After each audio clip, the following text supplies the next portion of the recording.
morning. Today is April the 24th. Wow, time is just flying by when you're having fun, and we are having so much fun today. And that has to do with the topic of discussion, the docket, the menu, if you will. This morning, we will be talking about the topic of anime. So I know that we were going to talk about Wrath before, but I think the good thing about our podcast is we're so flexible, even though we don't stretch. I think this topic came up in one of our staff meetings, and just kind of we went to a discussion on it, and some questions came up that I thought might be helpful for our listeners. So we're gonna do anime today, and then we'll be moving on with Wrath the following week. You wanted to talk about this, right, Pastor Eugene? Did I? Not really. Oh, I thought you did. That's why we added it. Nope. Yeah. Okay. So, we'll be talking about anime today. How come Brian doesn't have a mic? I bet he has a lot to say. He is the anime man. But Anime man. Anime man. Watashi no anime man. Anyway, so today we'll be talking about anime and what is it, and is it bad? We'll be talking about all of these things and a little bit more this morning on the Dear Church podcast.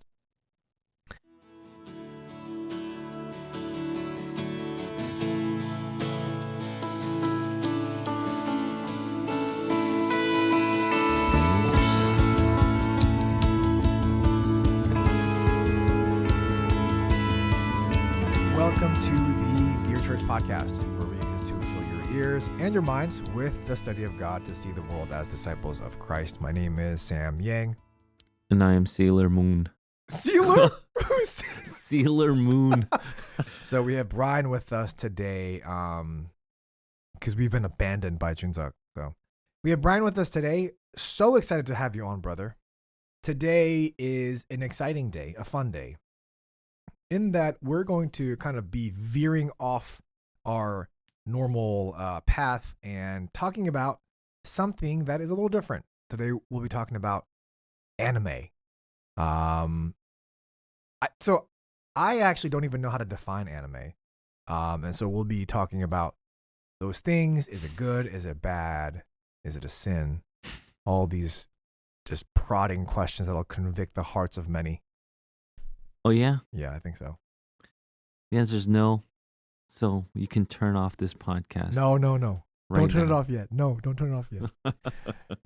So Pastor Gene, I know that we've talked about anime before, and it's interesting because recently there have been podcasts that have been popping up on this topic. So Ali Beth Stuckey did an episode on anime. Matt Walsh did an episode on anime, and they're both not, explicitly Christian podcasts, but I know that they have a Christian background, both of them.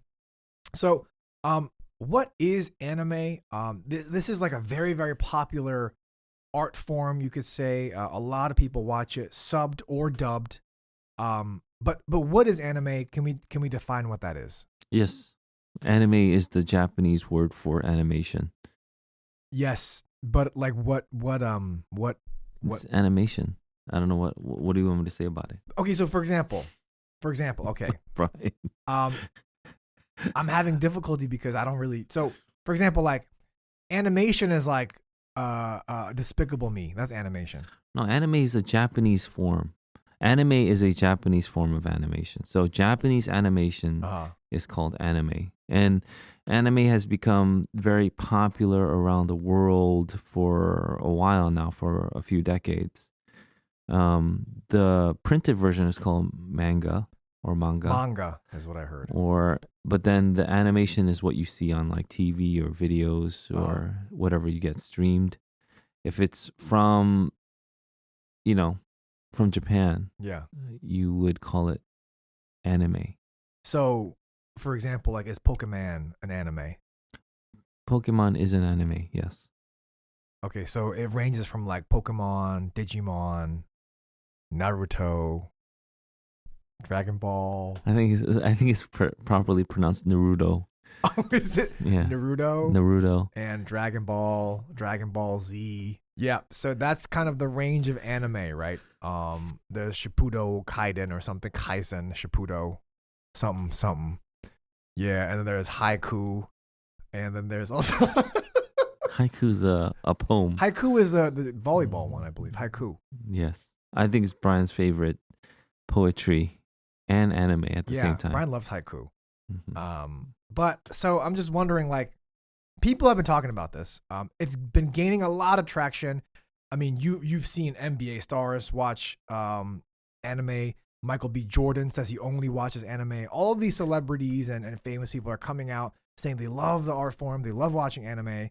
And at the same time, there are people coming out saying that it is not good. That actually people have said it's even demonic. So here's the interesting part. Maybe we could go from here.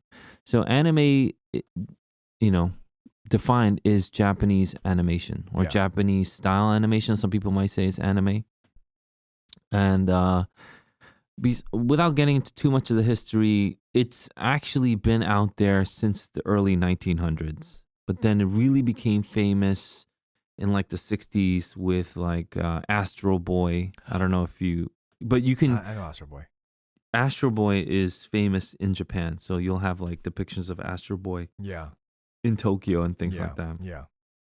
Gigantor, those are huge ones. But then when it really became popular in the States, was with things like Gundam. Oh, I know Gundam. Gundam is a mecha anime. It's like robotic anime, and that was, I believe, introduced in 1979. It's pretty old. Wow. And then after Gundam, it was Dragon Ball. The Dragon Ball was introduced or started in 1986. Mm-hmm. And so these are very, very popular animes. And it really became popular in the 90s outside of Japan, especially in the States. And that's why we have this global phenomena like Pokemon, where you have games now where families play together. Like my sister and her family play Pokemon together on their phones. And so it's a very, very popular genre.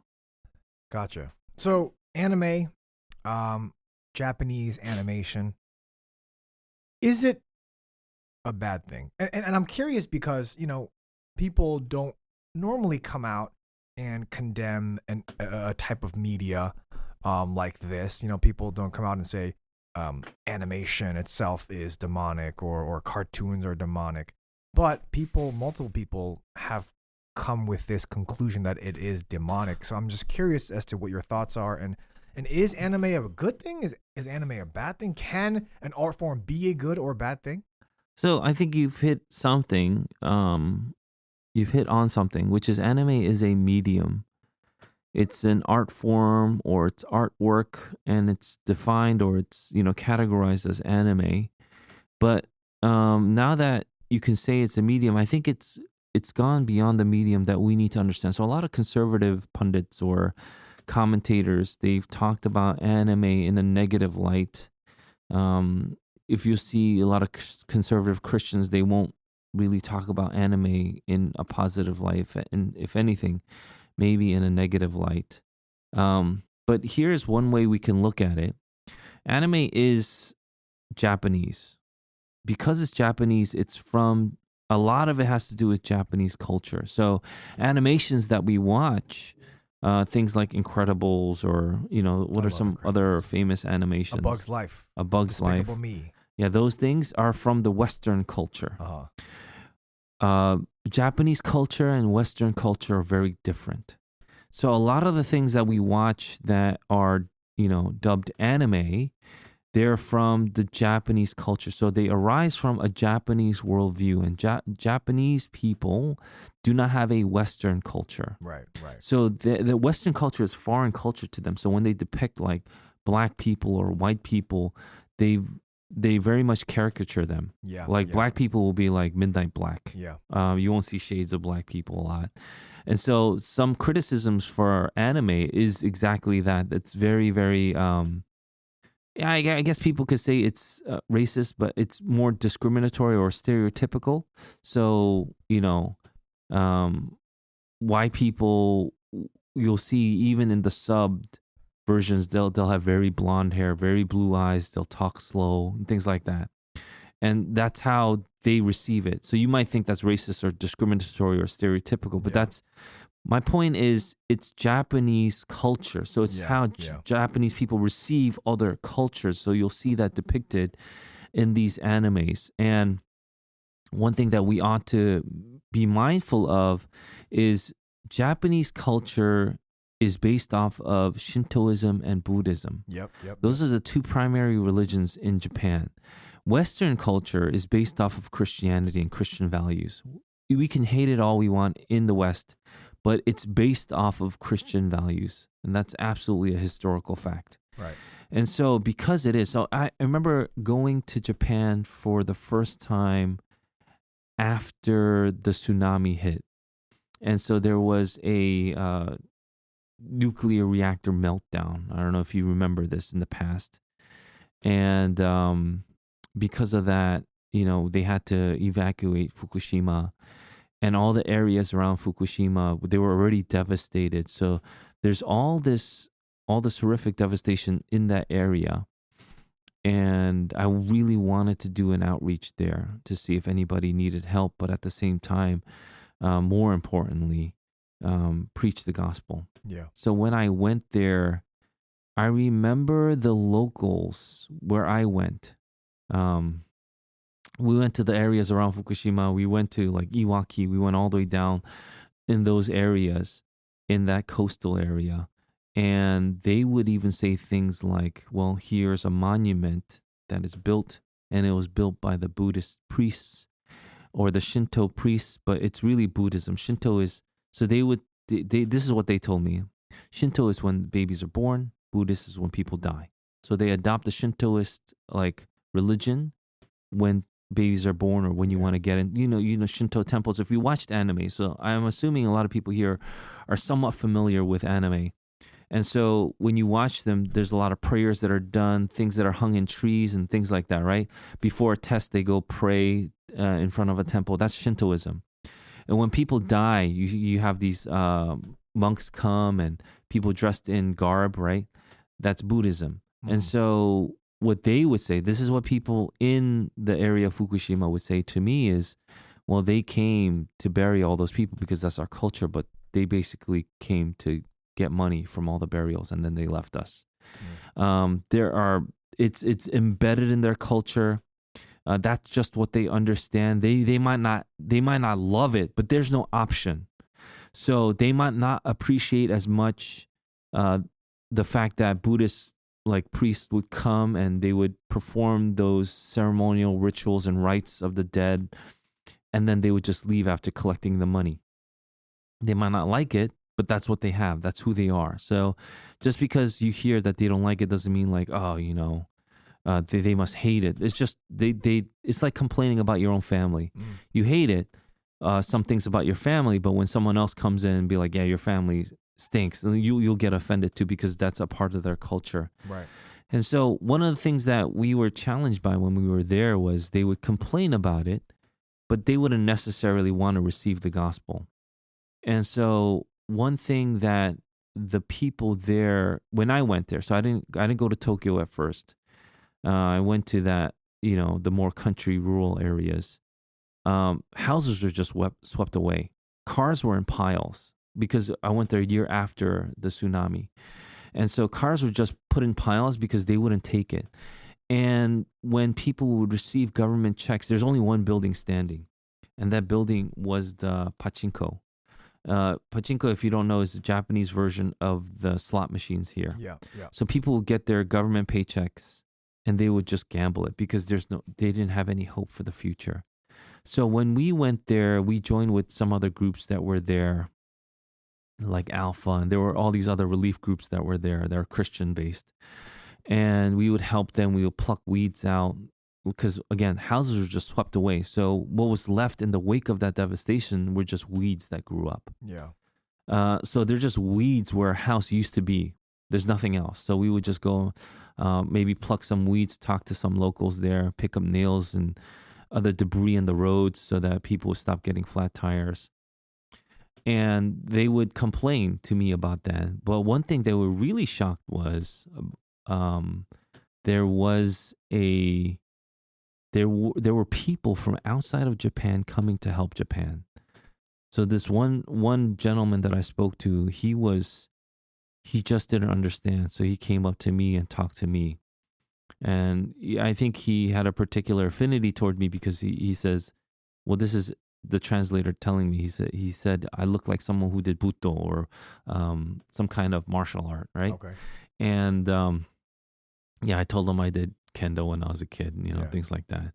And he would, and when I just fast forward before I left, he gave me a piece of a kendo sword or a wow. katana that he had, that he kept. That was a part of his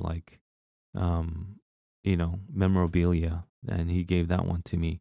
But in the end, this particular gentleman did decide to receive Christ in his life, and I got to pray for him. And hopefully, he was part of a church. But those are things that I think we should be mindful of when we think about anime. Anime is from this culture. Yeah. Shintoism, Buddhism, it's embedded into their culture. When we talk about animations that we watch in the States, the reason why we can like it or hate it is because we are actually critiquing it from the Western view, because it's from a Western culture. And when this Western culture starts to divert away from its Christian foundations, we start critiquing it, and we make comments on it in our podcast. Yeah. Now, when we make comments about anime, people will say, well, are you critiquing Japanese culture? And in some ways, yes, but in other ways, no, because the Japanese also critique their own culture. Mm-hmm. But we're doing it from a foreigner standpoint. The Japanese can critique it from their own standpoint. Mm-hmm. So in some ways, it is different from how Japanese people see anime. So the reason why I'm giving you this long intro is because a lot of times when we'll critique anime, because I think this will be the brunt of our podcast, we'll critique it, but it's from a foreigner perspective. And because it's from a foreigner perspective, other foreigners will say you can't critique because you're critiquing Japanese culture. The answer is yes and no, because yes, it is from a foreigner's perspective, but no in the sense that some Japanese people really hate some of the anime out there. Anime is not just one block of medium that's just taken as a whole and that's it. Mm-hmm. There are, nuances, there are branches, there are things that parents would never show their kids that are considered anime that we watch as kids in the States. And so we should take those critiques that even the Japanese people give certain animes, and we should also critique it from the Christian worldview, meaning our Western point of view as well. Does that make sense? I have a question. So, I mean, it does make sense, but I'm wondering, when we critique anything, we're critiquing it from a Christian standpoint. We're critiquing it from a Christian worldview, which is the true worldview. It's the truth, right? And so if anyone were to come back and say, hey, it's offensive that you're critiquing Japanese culture, you're a Westerner, you don't understand. At the same time, wouldn't we have every right to critique because we're critiquing from a Christian worldview, which is the correct one? So this is why we need to, in my personal opinion, we need to take a little bit more care. It's because we're another step removed. So the Christian church in Japan doesn't overall condemn anime, but there are a lot of conservative commentators here that will just condemn anime like wholesale. But the Christian church doesn't, because it's just a medium. It's like condemning TV. It's just part of the TV, right? But they won't say all anime is good. That's ridiculous. So we have this, in the States, we have this black and white way of viewing anime, which I think is not a very good way of looking at things. So like you said, it needs to be strained through the biblical lens that we've been given, or the Christian worldview that we've been given. At the same time, we need to understand that some of the things that we'll say is biblical will be because we've been developed as a culture through biblical prerogatives and norms. Okay. Whereas in Japan, even the church there might be very, very young. Mm-hmm. Does that make sense? Yeah. Or very, very, not as diverse as our churches. So, we're specifically Reformed. How many Reformed churches are in Japan? I don't know of any, to be honest. Yeah. And so those are things where our missionary that we speak to that actually does listen to the podcast, when I introduced Reformed theology to him, the first thing he said to me was, who in Japan is going to take this? Like, not even Christians. But then as he continued to think about it and read more, meditate on the Bible, he fell in love with it. Yeah. And he's the one that asked me for more books and things like that. And I love that about Reformed theology, because you might be abrasive to it at first because it seems like it's very, very restricting, constricting, right? Yeah. What kind of cultures will adopt to it, because it's not very, very, it doesn't give a lot of leeway. But at the same time, when you consider loving the Lord, that's basically what Reformed theology is. It's loving God. And you see that there's so much freedom in Reformed theology because you love God so much. You find that there's even more and more freedom. Mm. And so I think that as the church continues to develop and grow, even in places like in Japan, mature, I think they will love the Word of God more. I think Reformed theology will have its place more and more, because that's what Reformed theology is. It's just loving God and His Word, right? Yeah. And so in that same vein, shouldn't we be more lenient in that sense, more forgiving, understanding? And so we need to make sure that we go through certain things where it's not as, so if it's from the Western culture, I think it's step one. It's only one removed. But if it's Japanese culture, I believe it's two removed, because some of the things that we need to be careful of is maybe even seeing these Japanese things from a Western culture, because we believe Western culture is superior. It's not the case. Right. Western culture is superior in many ways because it has a biblical lens. But where it leaves the biblical lens, it is not superior. Yep. It's just, something that has been developed from tradition. And you can take or leave those kind of things, right? Yeah. So if you can't discern between that, I believe that then it will be difficult to really, make any kind of correct discerning judgment. I mean, all I was saying was, because we're coming from a Christian worldview, and so it doesn't mean that just because it's a different culture that we are, or like the Christian worldview is incorrect about its criticisms, or that it's less than its criticisms just because the Japanese church isn't criticizing it. Does that make sense? I wasn't trying to. No, I'm just trying to add on some color. That being said, anime in the States are taken differently than anime in Japan. Okay? So there are different kinds of anime. You can't just say anime. That's what a lot of people who don't know anime take it. There's like shonen, and there are things. Shonen Jump. You know what that means? It's for boys. Oh, I just knew that it's like a manga.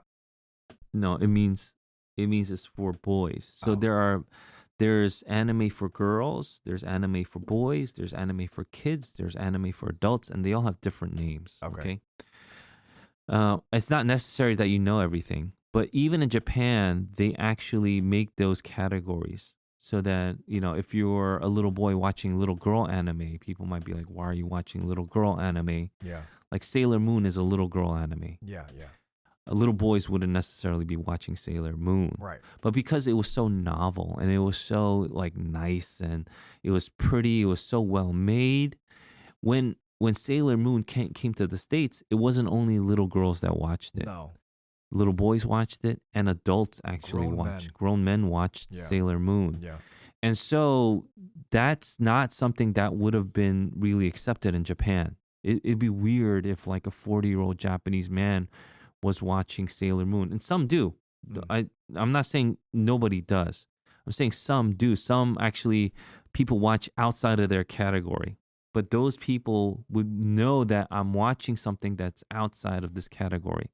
But not necessarily. It's not necessarily understood here in the States, where you're like, oh, I'm watching Naruto, which is shonen, right? Okay. So a lot of girls watch Naruto, and there's nothing wrong with that. People will say, what's wrong with that? I don't see anything where it's wrong to watch Naruto when I'm a girl or a little girl. Yeah.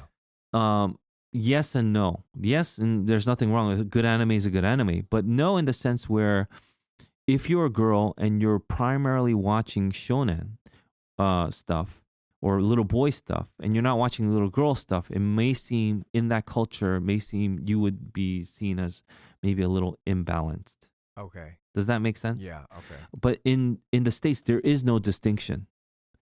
So we don't get that level of discernment and categorization that the Japanese have even for their own anime. We just take it wholesale, anime. And then that's why conservative commentators just have to make a generalization when they give that criticism. I see. So I know, and so I guess the argument you could make is it even necessary? Because isn't it overly, complicating things then? If you're trying to grab all the nuances of certain things when we're adopting it into culture. And that's where I want to go back to your point. Anything if you get this, if you don't get this, and you appreciate it or you don't appreciate it, great. I don't know. Well, that's beside the point. The point is, it needs to be strained through our biblical lens. And so it doesn't matter if it's, boy anime, girl anime, adult anime, little kid anime. It needs to be strained through the biblical lens. Yeah. And a lot of little kid anime, like Princess Mononoke, it's world famous. This is a world famous animation from Japan that has a ton of Shintoism and Buddhism in their depictions. The way they look at the afterlife, the way they look at even life in general, the way they see how things kind of blend and bleed over from those two worlds. That's very Shintoistic and Buddhistic, right? The reason why it's so appreciated here, I think, is also because of the novelty. We're not really used to those kinds of Buddhist depictions, right? Because it doesn't make sense to people that are Christian. But because it's displayed in such a beautiful way with the artwork and the transitions of these animations, that people appreciate the art, but what they don't necessarily recognize is you're also absorbing the worldview. So no one sits there watching Princess Mononoke thinking, well, the art is very beautiful, but this part is weird. You know how the faces just completely change and it looks demonic, but it's still supposed to be a little cute and things like that. In the Western world, demons are demons. Yeah. We don't like demons. Demons are evil. But in other religions, demons aren't necessarily evil. They're different forces and things like that. They won't see it the way we do because they don't have a biblical worldview. Does that make sense? Yeah. And so we need to strain it through the biblical lens. It has to be done this way. And if you want to say overall broadly anime is evil, I think that would be a difficult thing for people in Gen Z to absorb because Gen Zers are already immersed with a lot of anime. Gotcha. Okay. So then with that intro, I guess the brunt of the episode, like you said, is going to be our critique of anime from a Christian worldview. That was a very, very lengthy and nice intro. That was very nice.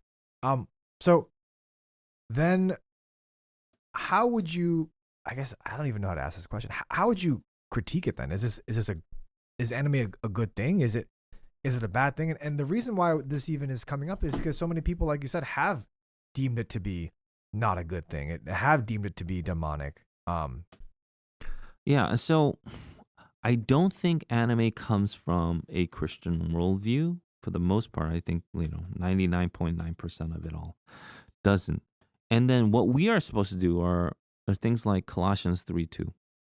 Colossians 3:2 reads, "Set your minds on things that are above, not on things that are on earth." So what are things above? What's the reality? Like you said, Christians have the truth. The truth is very important.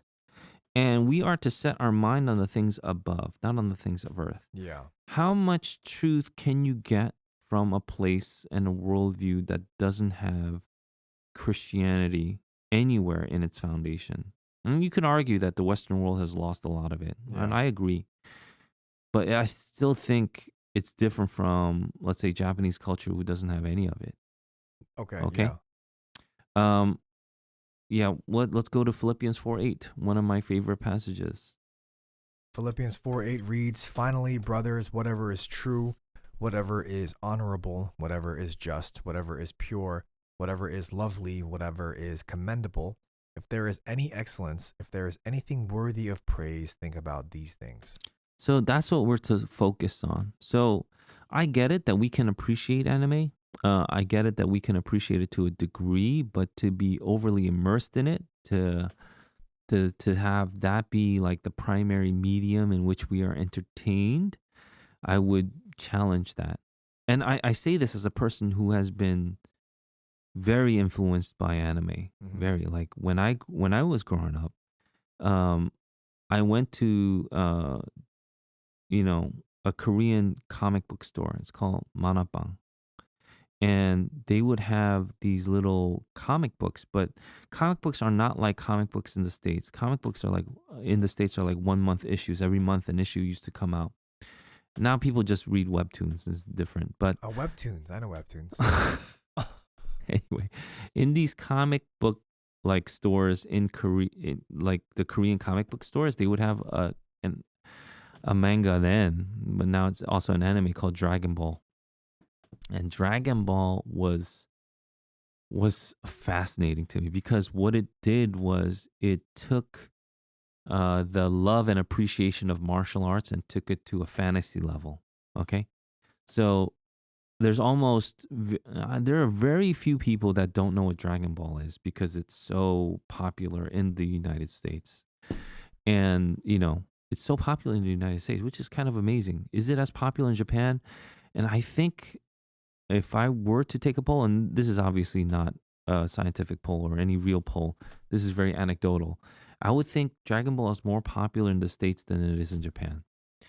They see it as a classic anime, but it's not something that they like love. But people love it in the States, and in Korea they love. So I would get these graphic novels. I think that's what they call them now, because, like I said, the difference between the American comic books, because I used to collect Spider-Man and things like that, were like these monthly issues that were maybe, I don't know, 50 pages at most, but these would be, the Japanese one would be like hundreds of pages. It'd be like a little book, and I would collect them all, and I would have the entire set of Dragon Ball. I would buy one book every time I get some allowance. I'd buy another book and add it to my collection until I completed my collection, which was 30 something, maybe 26 books. I forget exactly what it was. And it was translated in Korean. So I could only read this manga in Korean. And that was my pastime with anime. But not only that, my dad would come and he'd be like, "What is this?" Because I would put these Dragon Ball comic books on my shelf, and he started reading it because it was in Korean. So my pastime is reading Dragon Ball with my dad. Yeah, he and I would just sit there reading a book, one of the books of Dragon Ball. And again, it's people who like fantasy with martial arts. Yeah. And now I think it has influenced us to the degree where if you look at fantasy movies, there's a lot of martial arts in it. A lot of martial arts. Yeah. Look at Avengers. There's a ton of martial arts in it. Yeah. There were no martial arts in like comic books back in the day. It was like, who had the coolest technology and you could blow up stuff. And, if any, the closest thing maybe would have been Spider-Man. But Spider-Man would just dodge and he would just do these kicks. But it wasn't like to the degree of choreographed martial arts, which we see today. Yeah. And so there's a lot of this kind of intermingling, this kind of bleed over from culture, which is, I don't think that's a terrible thing. I think it's a beautiful thing.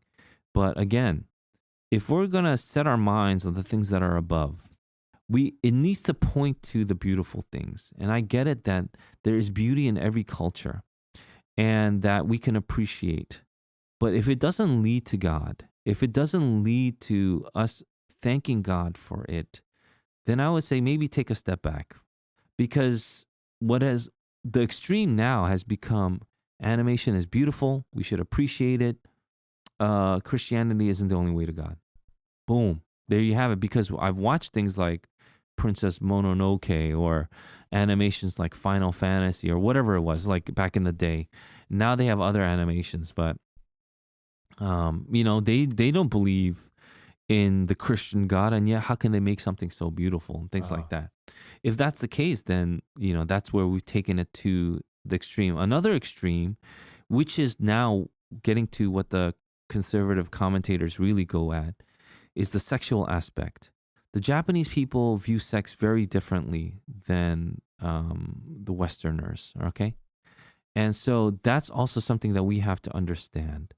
And we need to view sex as the Bible dictates, the way the Bible says we should view sex. And because we don't, we will be influenced by the peddling that anime sometimes does, or many times does. So I think that is one of the biggest criticisms that people have against anime, is that it's low key and oftentimes even high key, very subtly or just very in your face sexual in nature. There's also a lot of demon themes that you talked about before. And so it makes me think, though, if those criticisms against anime being demonic is even fair, because there are other mediums in the US from the Western world that have those same themes as well that are inappropriate. So I'm just wondering, we did a whole episode, I think, on condemning that pedophiliac kind of movie from Netflix. I don't even want to say the name of that stupid show or that movie, but in Japanese anime has a lot of similar themes where you would see it pop up every once in a while in some popular animes, but we would just kind of move along from it instead of condemning it as fiercely as we would have done with this Netflix movie because it's from the States. And I think that's something that we also got to keep our guards up. We put our guards down because it's Japanese anime. But Japanese anime actually, not just the sexual perversion, they have something that I guess we could call gore fests. Gore fest. Okay. And it's extremely gory anime. Okay. Extremely gory anime. So there was one that I watched. This is old, but there are still more recent ones. It's called Fist of the North Star. And in this one, when you get punched, the head explodes. Oh my. And so it's an extreme depiction of gore where they would use all their imaginative, creative, like powers and talents to come up with ways that people die. Okay. I think we have like video games like Mortal Kombat that kind of depict something similar now. And so those things like gore fests or the perverted ones, those things are pretty, it's pretty prevalent in anime. There's a lot of animes that you could watch that are very gory, very disgusting, and that are overly gory. That means they use the imaginative process to come up with some really gory way of killing someone. But because the story is really good, people will continue to watch it. I think one of the most popular animes in the States is something called Attack on Titan. Yes. Right? Yes. And Attack on Titan isn't as popular in Japan, but it's very popular in the States. So this is one anime that stood out to me because a lot of people were watching it, and I actually read some of the manga too when it first came out many years ago. And it was very popular because it was this like, it's almost like you're set in a dystopian era or a time, and you're trying to figure out what's killing off humanity, but there are these titans that come up. But the way that you kill and the way they eat is extra gory. It's something that we would have had maybe an impossible time depicting with movies just a few years ago. But now with CGI, we could do almost anything, right? And so those are things where you wouldn't necessarily be turned off by watching something like this. But if I said this was a depiction of a gore fest, then now that I've put it in this category, perhaps people that will watch it would take a step back when experiencing or watching certain things like this particular anime or other animes, because they are out there. But because the story is so compelling, it's well written, people want to continue to watch it because we love, like people in the States, we love dystopian novels and stories. Yeah. Me included. Yeah. Like zombie is the epitome of the American view of dystopia. True. Yeah. I mean, zombies are kind of gory too. I don't. Oof. Right. Exactly. But it's if you watch anime, us watching zombie shows and us watching anime of gore is on a different level. Yeah. So it's this imaginative process that we wouldn't necessarily have, but the Japanese have. Does that make sense? So we're introduced to even deeper, if I may, gore than some other people may have been. So if you've never watched any anime, and I shared to you some of the gore that anime depicts, people might be in shock. Like, whoa, that's crazy. That's actually pretty disgusting, and that's actually pretty sick. It could be. Does that make sense? Yeah. Yeah, because even things like Michael Crichton would write things like Jurassic Park, and there would be gore in it because dinosaurs would be very violent, but that's in their nature, right? That's what Michael Crichton was trying to depict when he wrote Jurassic Park. It's in their nature to be that kind of violent. But in anime and other movies that we see, it's humans that are being violent, right? It's humans that are depicting this violence. And so even when we see zombie movies, for instance, it's zombies are one step outside of human now because they're zombies, right? And they're the ones doing this violence, that kind of thing. So we keep it one step removed, but then now it's becoming closer and closer is my point. So I think the question that people may be wondering at this point is, so we understand what anime is, the background, the implications, the source, but is it a bad thing? Is this something that Christians should be consuming? Granted that there are many types of animes, like you said, knowing the basis on which it's coming from, knowing the source, being a non-Christian worldview, a non-Christian culture, is this something that Christians should be consuming? Well, now that I've given you the extremes, there are actually themes in anime that that are from culture that are very, very beautiful, that I particularly enjoy. A huge one that you almost see in every famous anime or every popular one is self-sacrifice. Everyone from Dragon Ball to Naruto to Sailor Moon, whatever it is. Self-sacrifice is one of the top characteristics that you will see these heroes depict. Yeah. So kindness, loyalty is huge in Japanese culture. Friendship, right? Friendship, endurance, courage, boldness, right? To go out into the danger. These are some things that we can actually resonate with because we also see it in Christians. That being said, there is beauty in all these things that we can enjoy, and that's depicted in a different way because now I said just like gore is depicted in a different way, that self-sacrifice can be depicted and even in a different dimension. And that has a lot to do with understanding of common grace and how God really shows himself evident everywhere. There is no excuse, like it says in Romans 1.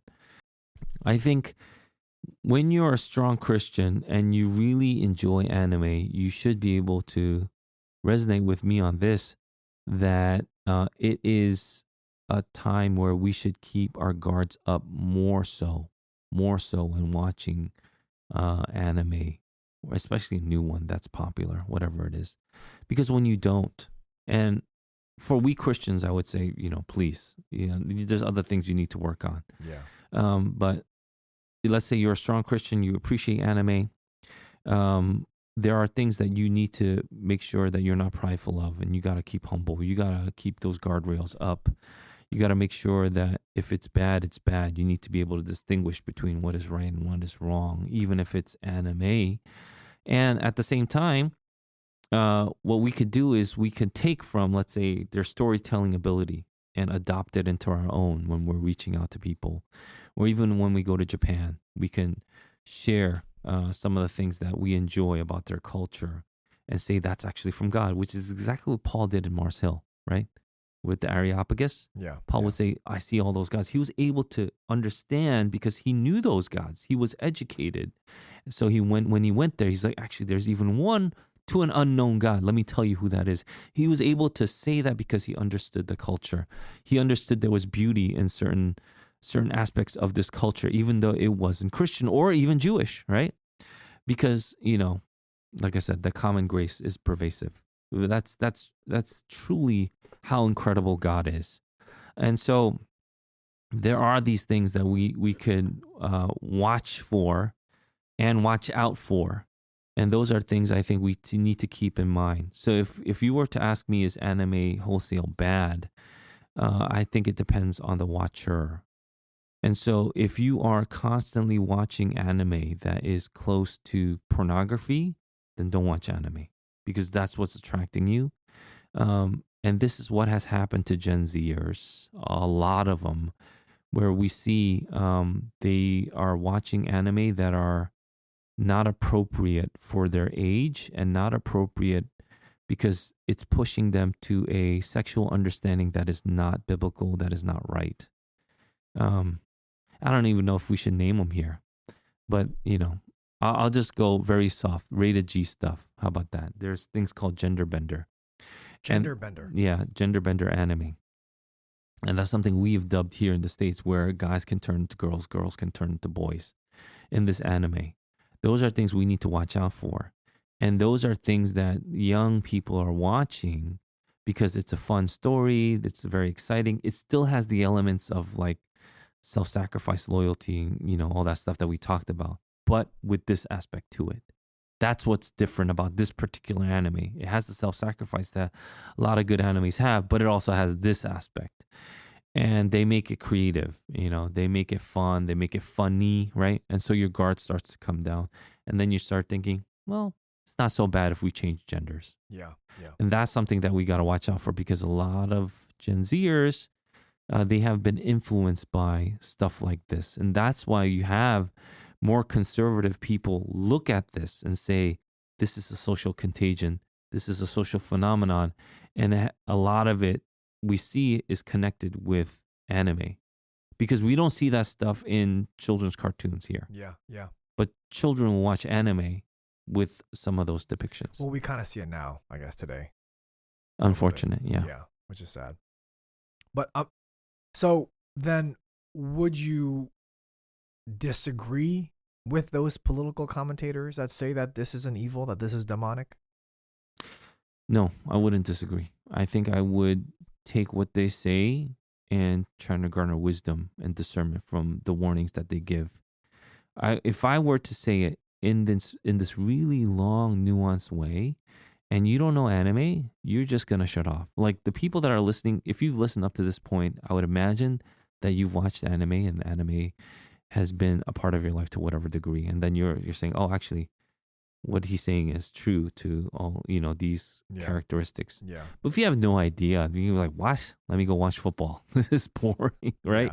Yeah. And so when you have conservative commentators say that, I think it's a good warning. Why get into it? You've already enjoyed life. There's nothing really this can offer you that will benefit you to the degree where you'll be like, wow, this is a whole new world that I needed to experience. And I don't think that's really the case either. If you grew up with it and you enjoy it and you want to find the good things about it, I think you can find it. But is it absolutely necessary for your sanctification process? I would say no, it's not necessary. If you have it, you have to be careful. If you don't have it, you don't need to start. So in that sense, I would agree.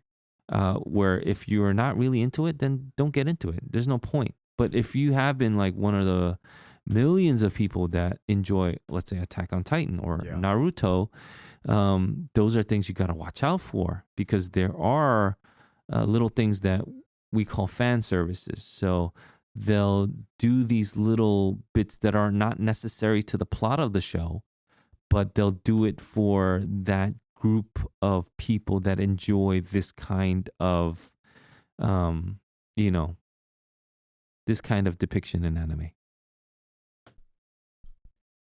So what you're saying then is viewer discretion advised, is what you're saying. Yeah, I guess you could say that.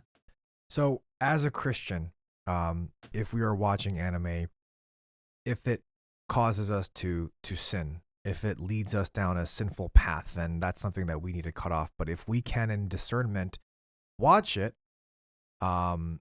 keeping our guardrails up, then it is an okay medium for us to consume, which kind of is really about anything, not just anime. It's just anything. I mean, let's look at the biblical principle. 1 Corinthians chapter 10, verse 24 to 29 is a good biblical principle for us to understand because we're not just watching anime in solitude. Some people actually watch it in like parties. Like we watch movies together. Some people watch animes together, or some people watch K-drama together. Maybe we'll do a K-drama episode one day. Oh, I hate K-drama. I'll just trash that all day. We're just kidding. But I cried though actually watching one. Did I tell you that? I don't know. Not surprised. It was a beautiful moment, but anyway. But yeah, 1 Corinthians chapter 10, verse 24 to 29 should give us a good biblical principle in understanding what we just talked about. This is 1 Corinthians chapter 10, verse 24 to 29. Let no one seek his own good, but the good of his neighbor. Eat whatever is sold in the meat market without raising any question on the ground of conscience. For the earth is the Lord's and the fullness thereof. If one of the unbelievers invites you to dinner, and you are disposed to go, eat whatever is set before you without raising any question on the ground of conscience. But if someone says to you, this has been offered in sacrifice, then do not eat it for the sake of the one who informed you, and for the sake of conscience. I do not mean your conscience, but his. For why should my liberty be determined by someone else's conscience? So we take the foods eaten or offered up to idols and you put it to anime. And I think a lot of some of the concerns or questions that might be brought up could be solved there. Mm-hmm. If there are people that are really disturbed because they are devastated by what anime projects or the anime that they watched projects, and they just find it disgusting and despicable, just don't watch it. Just don't watch it in front of them. Don't mention it. There's no reason to do that. And same thing with eating foods offered up to idols. Is there anything wrong with it? No. You have freedom in Christ. You have to say this. If there's anything beautiful, it belongs to God. Yeah. So anything beautiful in anime belongs to God. And so that's what we would say. However, if it doesn't belong to God, then we cut that out, right? So if there is an anime that has pornographic depictions or extra gore, like gore fest, just depictions, then we would, abstain from watching those things or like really enjoying it too much. So then it's not a sin to watch anime. No. I think, like you said, it's a medium, but there are things that we should be careful about. Now, in the same vein, people could say, the argument that people said, like, internet is great, but 90% of internet is porn. So should we cut out the internet? Yeah. What? And so should we cut out? If you look at the most popular websites on the internet, it's almost the top are always pornographic websites. Anyway, so should we shut down the internet because 90% of it is for evil? Yeah. And so people have talked about that. There are debates and discussions about that, but I don't think any Christian debater would say we should shut down the internet. Yeah. Right. Yeah. But then if you are very, if you're struggling and that you're addicted and you want to get out of the addiction, and every time you open the browser, that the first thing that you think about is a pornographic website, and you shut off all your devices from connecting to any internet, I don't know, whatever. If that's the case and then someone comes next to you, why would you open up a device, that this person, it's in that same vein is my point. So this might be a stretch, but someone might be thinking this. When we were talking about BLM and social Marxism and Marxism in itself, we denounced it as anti-Christian because its source and its content was anti-Christian. We don't want to entertain it. We don't want to find anything good about it because there isn't, because the source and the content is anti-Christian and it comes from an anti-Christian worldview. In the same way, if we are saying that Japanese culture is not Christian, and we know that if something is not Christian, it's against Christianity, because if you're not for God, you're against God. If that is the case, wouldn't anime fall in that same category coming from a source that is anti-God? No, I think that's too many jumps. Mm-hmm. So Marxism is in direct, not just contradiction, it's in direct attack and offensive against Christian values and principles. Okay. That's Marxism. Yeah. It really is. It adopted what Nietzsche started with the killing of God and went the extra steps all the way to finish trying to kill God in their Engels and Marx's point of view. And they would do all these things to try to eliminate God. Now, if I said, because, Shintoism and Buddhism doesn't believe in the Christian God, they are in the same level of depravity as Marxists, I would be wrong. It's not the same level. I mean, both are wrong, but it's not the same level. Okay. Meaning, people that are Shinto, believers, or they're very nominal too. So they're not very religious, very nominal. Are they open to the idea that there could be a Christian God? I think for the vast majority, yeah. So that there is still, but then, so can you be Japanese and still be Christian? Absolutely. Yeah, of course. Right. But that's the point. Can you be Marxist and a Christian? The answer is no. I see. Okay. You can't be, because it's literally going against Jesus Christ. You can't say, I'm going to be a Christian and I want to kill him.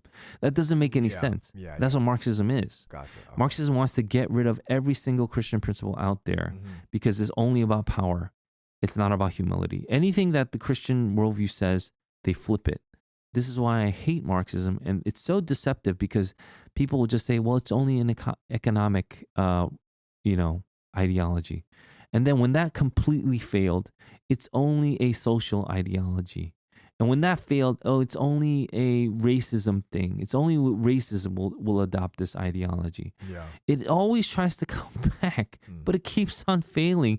And when Marxism fails, millions and millions of people die, because that's how you get Marxism. You got to kill everybody that doesn't agree with your demonic presuppositions. I don't agree with that at all. So in that sense, no, I don't think Japanese culture and Marxism are equatable. So I want to just kind of go back to some of the themes that we talked about in which is prevalent in anime. And, we know that watching shows or movies does have an impact on us in that we are, whether we know it or not, consuming something. Whether it's, we always think that consuming something is, eating or whatever, but by visually watching and being engaged in this storytelling, we are consuming something. Then I guess for the broader audience, maybe not just the anime watching audience, what about horror movies? I think there are people that enjoy the thrill or the adrenaline that pumps when they're watching horror movies, whether it's demonic or whatnot. But should Christians watch horror movies knowing that it's demonic, knowing that it's depicting evil? Is that something that Christians should be consuming? I don't know. Horror movies is a very broad genre too. I think at one point, some people wanted to put in The Passion of the Christ as a horror movie. Oh. Yeah. Because it's horrific? Because it brought so much horror to people. Yeah. But what was it? Matt, the actor, Damon. He did a movie called The Martian or something. Yeah, I heard it's good. And it was put in the genre of comedy. Oh. It really was. Wait, why? Because he's a funny guy? No, I don't know. I guess it was funny to people. The whole idea that he got stuck on Mars is funny. So they put it as comedy. So it was put in the comedy genre when they were giving out awards. It's a little funny now that I think about it, yeah. Yeah, anyway. And so horror is a broad genre. I think a lot of it has to do with our understanding of demons. So when I watch horror movies, I kind of laugh because it's so ridiculous. It almost has nothing to do with reality. Like, it besides the jump factor, which almost every horror movie has to rely on, it's either jump or gore. It's not really scary. There's some other horror movie, like horror comic books, like Constantine is one. I don't know if you're familiar, but is that the Dracula one or whatever? No, it's different. It's a comic book hero. Anyway, there's a horror genre of comic books as well, but those things are like fighting demons and things like that. So the whole thing is, I think a lot of the demonic depictions that we see in this genre are inaccurate, and so for me, it's kind of funny. But it does give people a scare, and it does give people an inaccurate depiction of what demons are. I would think demons are scarier in the sense that they are so subversive, so subtle. They are more like the demons in the Screw Tape Letter. And in that sense, we should be even more on guard for the wiles of the devil. Wormwood. Yeah. And some people like the genre, and I think they like it because of the jump factor. They like being scared. It's like people are addicted to roller coasters. I really can't trust people. Can you really fly? You know?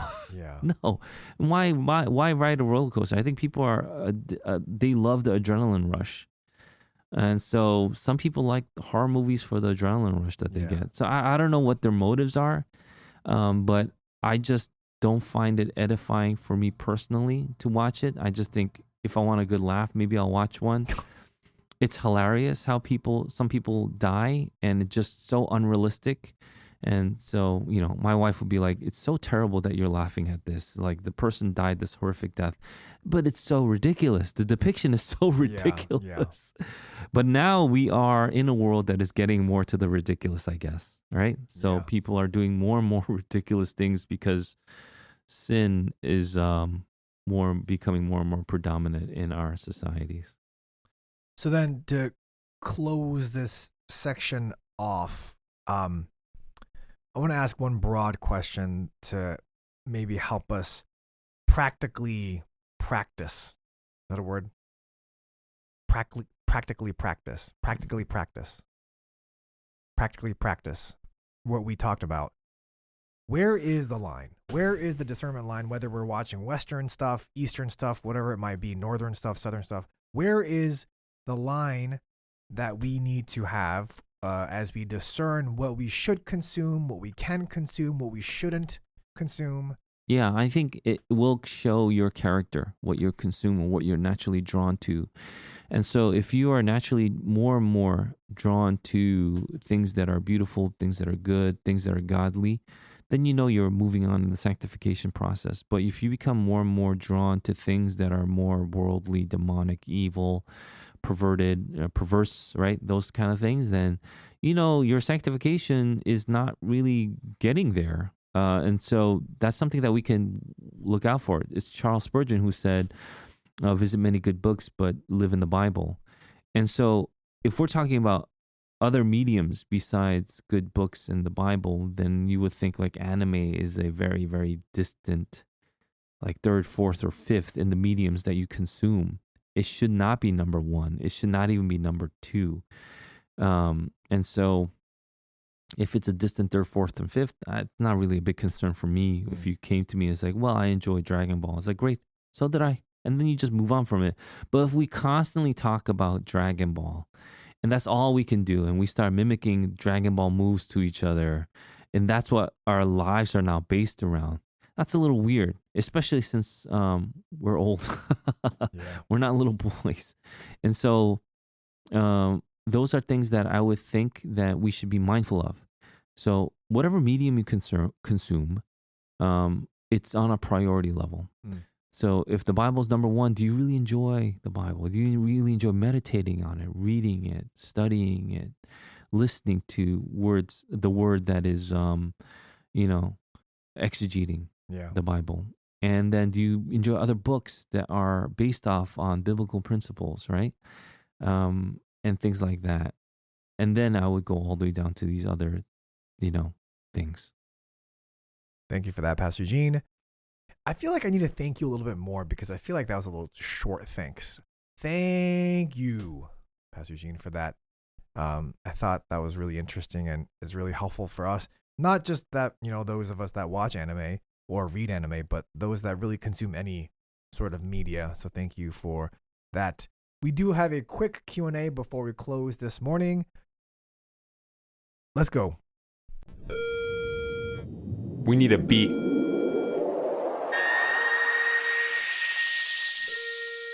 What you got in the bag? What you got in the bag? What you got in the bag? This question is concerning eldership. We know all the qualifications for elders as told to us in Titus and in Timothy, the books.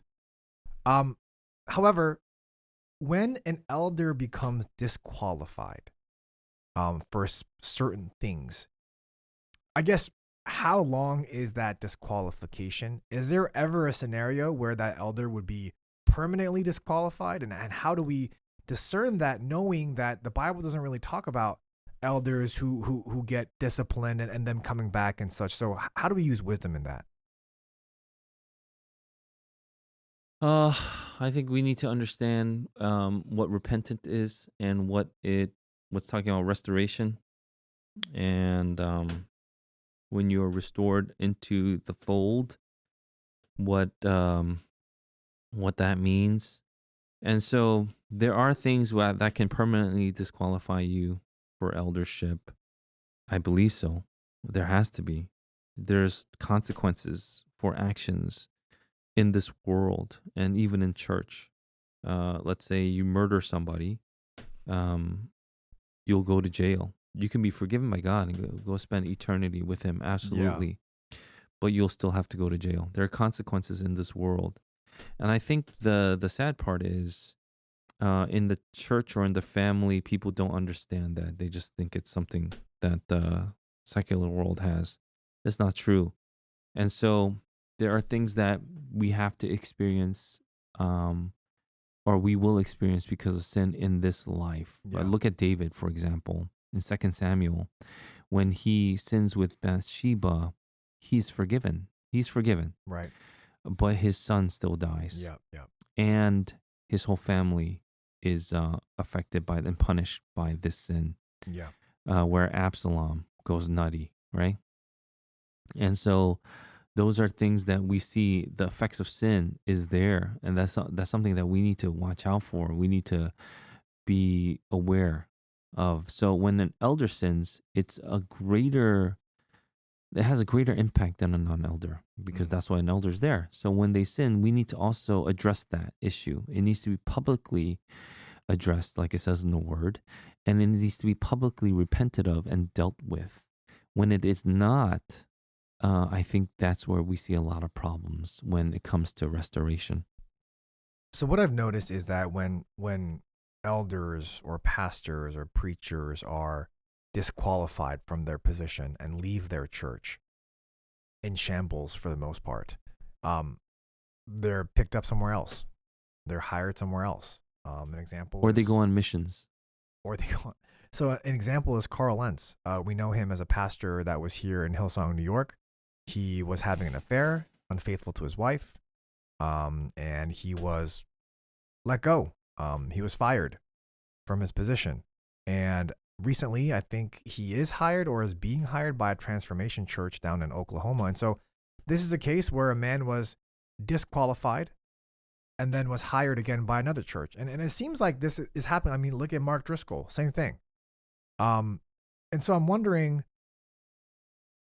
what does that look like? I mean, I'm just curious because, and a part of this question is people go into ministry because they feel they are convicted that they are called. And of course, we know that there's an internal call and an external call, right? And so they're convicted internally that they're called into ministry, and the external call is the church. Now, let's just say this person sins and they're disqualified, and now they have left the church. They still feel that internal call. Is that something to be valued, or is that something to be like, hey, you know what? You've done this, you're done? Yeah, I think in the older days, they would have been done. I think now there's a more. I mean, like I'm not saying which one's right or wrong yet. I'm just saying now it feels as though people are restored very quickly. It just feels that way. You know what I mean? That's why people are like, oh, I see. But when you were, maybe it was too extreme in the older days. I don't think so, but maybe it was, you know? And so when people did this like sexual sin, they would just be ostracized. They couldn't even show their face in public. Yeah.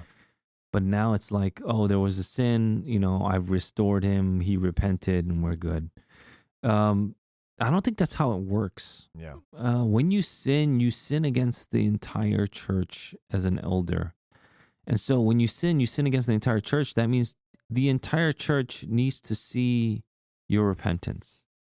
I would think that there needs to be evidence, there needs to be time, there needs to be a discipline, meaning there are stages of discipline that this person goes through that is also made aware to the public. All these things are there. But when I see, you know, other places, I'm not aware of that. So I can't judge. Maybe they did go through all that.Maybe not. But it seems to me probably not. Mm-hmm. And then that's troublesome to me. So when people are, quote unquote, restoring people back to their positions, I don't think that's necessarily what restoration is. I think restoration is restoration, like your soul. From being damned, it's come back. Not to a position. Not necessarily to a position. So when you go take let's say, a pastoral position, maybe it's time we start saying things like, if you ever have an affair with somebody, you will never be a pastor again. Not only that, you'll be excommunicated from the church. We will no longer consider you a Christian. Those kind of warnings need to be there. Now, will there be cases where some people could be so repentant they can turn back after they had that adulterous affair? I think that needs to be on a case-by-case basis. It needs to, like, what led up to it? You know, was it a chronic thing for like 20 years? And now you're just going to restore this person? Or was it just, you know, not that it's any better, really, but was it a one-time instance? You know, he drank too much at the bar and just was, you know, I don't know. Even that's drunkenness. Yeah. You know, so. And so, I mean, it really depends on, my point is, it depends on the situation for you to hear. But I still think a person that gets drunk once by accident and then has an affair should be handled different than someone who has an affair and hid it from his family for 20 years. For 20 years, you've been lying to your family and the church about this sin. That's a crazy thing, isn't it? Okay. Thank you for that. I mean, I was asking that question because I don't know.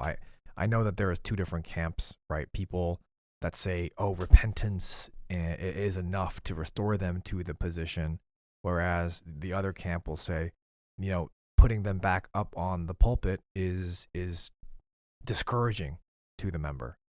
And so I think, you know, I wanted to just kind of see your thoughts. Yeah, I mean, that's why the Presbyterian and Baptist churches or denominations, they have a vote, which I think is powerful. I think is necessary. When you put leaders up, there needs to be a consensus from the church. And this is exactly what they did with elders and with deacons. Even in Acts 6, there was a consensus. The people agreed and nodded, yes, this is what we want.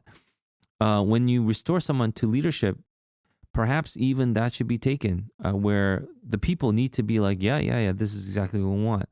When you see no evidence of that kind of consensus from the group of believers, that is troublesome to me. You can't just have, let's say, a separate body outside the local church come in and say, we've restored this person. I don't think that it works that way. So in a lot of Presbyterian Baptist churches, you have to vote them in. So I would think that even in restoration, there needs to be a vote back in to serve. Right? And I think this is a call and a good reminder for us to continue to pray for our elders. We know that the enemy strikes the leaders first and the harshest. And so I think it's a good reminder for us to continue to keep our elders and our leaders in prayer. We thank you for listening to this episode of the Dear Church podcast. Join us next week as we have a discussion, finally, on wrath. We wanted to do it today, but this was an urgent matter. Was it though? It was fairly urgent. Yeah. I think this is a podcast just for Brian. No, it was just very time sensitive. Yeah. It was yeah. But this is gonna be exciting. We're gonna be talking about Wrath, maybe Counter-Strike. This is gonna be exciting. Tune in next week to find out. We hope and pray that this has been a blessing in your ears. Fight the good fight, finish the race, keep the faith. Peace. Where's your peace, Brian?